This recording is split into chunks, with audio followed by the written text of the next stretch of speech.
حضرت ابو ہریرہ رضی اللہ عنہ سے روایت ہے کہ رسول اللہ صلی اللہ علیہ وسلم سے پوچھا گیا کہ کس عمل کی وجہ سے لوگ زیادہ جنت میں داخل ہوں گے؟ آپ صلی اللہ علیہ وسلم نے فرمایا تقوی اور حسن اخلاق سے۔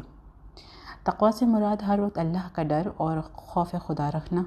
اچھے اخلاق سے مراد دوسروں کا ادب و احترام، سچ بولنا، عاجزی و انکساری اختیار کرنا، احسان کرنا، معاف کرنا، معاملات میں نرمی اختیار کرنا، شرم و حیا، شفقت اور رحمت، ایثار کرنا، عدل و انصاف، اور اللہ تعالیٰ کے لیے محبت کرنا اور نفرت کرنا۔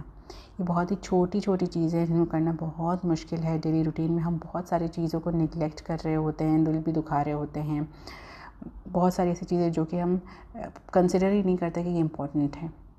کوشش کریں کہ دنیا میں ہی اپنے سارے معاملات کلیئر کر لیں، کیونکہ اگر کسی نے اللہ تعالیٰ سے ہماری شکایت کر دی تو پھر بڑا معاملہ ہو جائے گا۔ اللہ تعالیٰ ہم سب کو ہدایت دے، اور یہ تہیہ کریں، یہ عہد کریں کہ صرف رمضان میں نہیں، باقی سارے مہینوں میں بھی ہمیں اپنے آپ پر سیلف کنٹرول کی پریکٹس کرنی ہے، اور جو چیزیں ہم رمضان میں سیکھ رہے ہیں اس کو پورا سال ہم عمل کریں گے، اپنی پرسنالٹی کا حصہ بنائیں گے اس کو انشاءاللہ۔